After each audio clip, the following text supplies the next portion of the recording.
Hello दोस्तों, स्वागत है आपका हमारे YouTube चैनल मरीन वर्ल्ड में। दोस्तों, आज के इस वीडियो में मैं आप लोगों को बताऊंगा टीटीई या टीसी कैसे बने और इससे जुड़ी सारी जानकारी मैं आप लोगों को इस वीडियो में दूंगा।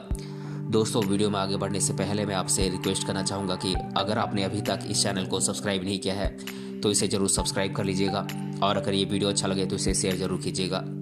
तो चलिए दोस्तों, इस वीडियो को स्टार्ट करते हैं। दोस्तों, आज के समय में रेलवे में नौकरी पाना युवाओं का सपना होता है।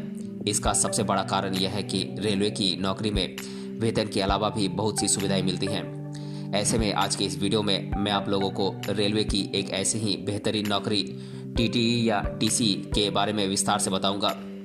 दोस्तों, रेलवे द्वारा हर साल हजारों पदों पर भर्ती प्रक्रिया को आयोजित किया जाता है, जिसमें टीटीई की भर्ती भी आयोजित की जाती है। इसमें इच्छुक उम्मीदवार आवेदन कर सकते हैं। दोस्तों, सबसे पहले आपको बता दें कि आमतौर पर लोग अपनी सुविधा के लिए टीटीई को टीटी बुलाते हैं। एक टीटी का मुख्य काम ट्रेन में सफ़र के दौरान मौजूद यात्रियों के टिकट की जांच करना होता है। भारतीय रेल विभाग ट्रेन से सफ़र करने के दौरान यात्रियों की सुविधा के लिए एक व्यक्ति को तैनात करता है, जिसका मुख्य काम ट्रेन के सभी यात्रियों का टिकट चेक करना होता है। इसके अलावा अगर कोई यात्री रेल में सफ़र के दौरान गलत सीट पर बैठा हो तो उन्हें टीटी उसकी सही जगह बताता है। यदि किसी यात्री के पास यात्रा टिकट नहीं होता है तो टीटी उस समय उस पर फाइन भी करता है। दोस्तों, आपकी जानकारी के लिए बता दें कि टीटीई का फुल फॉर्म होता है ट्रैवलिंग टिकट एग्जामिनर, जिसे कि हिंदी में कहते हैं यात्रा टिकट परीक्षक। रेलवे टीटी और टीसी में थोड़ा सा फ़र्क होता है, लेकिन आम बोलचाल की भाषा में हमें दोनों एक ही लगते हैं। तो आइए जानते हैं कि रेलवे टीटी और रेलवे टीसी में क्या अंतर है। दोस्तों, ट्रेन में यात्रा करने के समय जो रेलवे कर्मचारी ट्रेन में मौजूद यात्रियों के टिकट को चेक करते हैं उन्हें टीटीई या टीटी कहा जाता है। टीटीई का काम टिकट को चेक करना, यात्री की आईडी देखना, यात्री सही जगह पर बैठे हैं या नहीं यह सुनिश्चित करना, यात्रियों को कोई दिक्कत तो नहीं है आदि का ध्यान रखना होता है। सरल शब्दों में कहा जाए तो टीटीई ट्रेन में यात्रा कर रहे यात्रियों का ध्यान रखते हैं और साथ ही उनका मैनेजमेंट भी देखते हैं। अब बात की जाए टीसी की, तो टीसी क्या होते हैं, तो आपको बता दें कि टीसी का काम भी टिकट की ही चेक करना होता है। टीटीई और टीसी का काम लगभग एक जैसा ही है, लेकिन दोनों का कार्य क्षेत्र अलग अलग होता है। टीटीई ट्रेन में यात्रा के दौरान यात्रियों के टिकट चेक करते हैं, तो वहीं टीसी प्लेटफॉर्म पर मौजूद लोगों के टिकट चेक करते हैं। टीसी का काम ग्राउंड पर होता है और ये प्लेटफॉर्म टिकट आदि चेक करते हैं। यानी सरल शब्दों में कहा जाए तो टीसी स्टेशन पर खड़े होकर टिकट चेक करने का काम करते हैं। इसीलिए अगर दोनों की पोस्ट की बात की जाए तो यह पोस्ट एक ही होता है। ये एक ही कैडर की रैंक के हैं, यह एक ही स्टाफ होता है। दोस्तों, जब एक कर्मचारी को ट्रेन में यात्रा के दौरान ड्यूटी पर लगा दिया जाता है तो उसे टीटीई कहा जाता है, और जब यही व्यक्ति ग्राउंड पर काम करता है तो उसे टीसी कहा जाता है। यह शिफ्ट के अनुसार तय होता है कि कौन किस शिफ्ट में टीसी का काम करेगा और कौन किस शिफ्ट में टीटीई का। दोस्तों, अगर आप भारतीय रेलवे में टीटी यानी कि ट्रैवलिंग टिकट एग्जामिनर बनना चाहते हैं तो सबसे पहले आपका भारत का नागरिक होना जरूरी है। अगर बात शैक्षणिक योग्यता की जाए तो किसी मान्यता प्राप्त केंद्रीय या राज्य बोर्ड से न्यूनतम 50% अंकों के साथ 12वीं पास होना आवश्यक है। यदि आपके पास कोई डिप्लोमा या आपने कोई डिग्री कोर्स किया है तो आप इसमें आवेदन कर सकते हैं। दोस्तों, टीटी की नौकरी के आवेदन के लिए आपकी उम्र 18 से 25 साल के बीच होनी चाहिए, लेकिन कुछ विशेष श्रेणी वर्ग जैसे कि SC ST और OBC आदि के लिए आयु सीमा में छूट दी जाती है।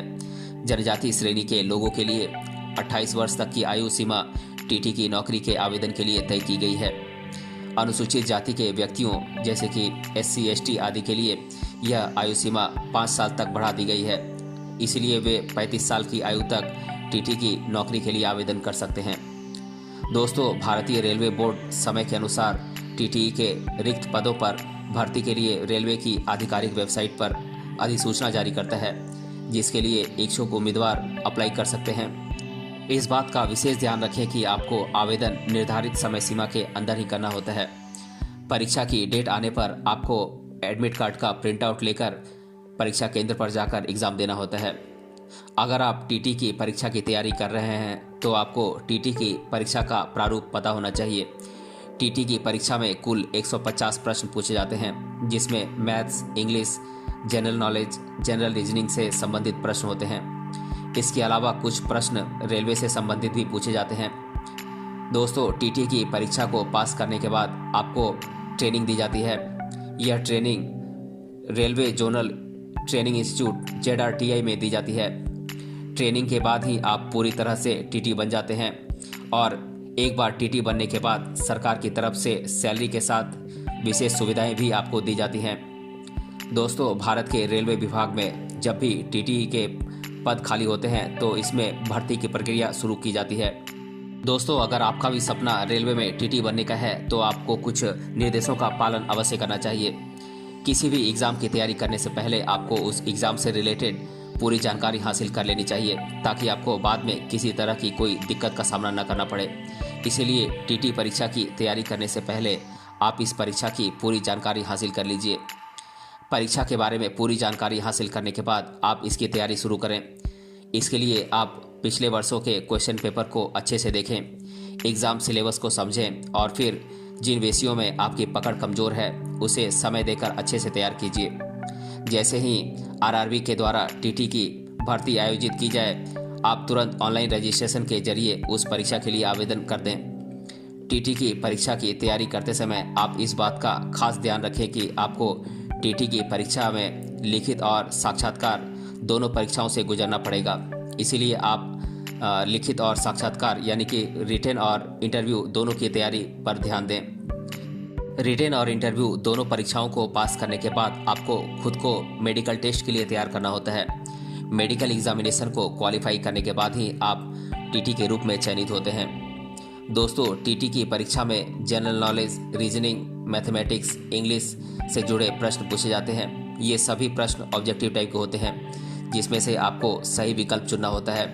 इसीलिए आप पूरे मेहनत और लगन से इस परीक्षा की तैयारी करें।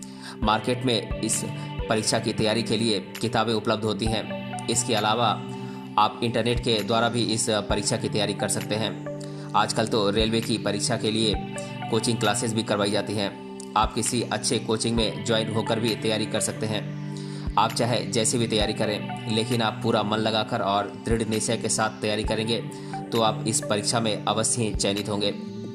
दोस्तों, रेलवे टीटी की सैलरी की अगर बात की जाए तो आपको बता दें कि कैंडिडेट को करीब 5,200 से 20,200 रुपये प्रति महीना मिलता है।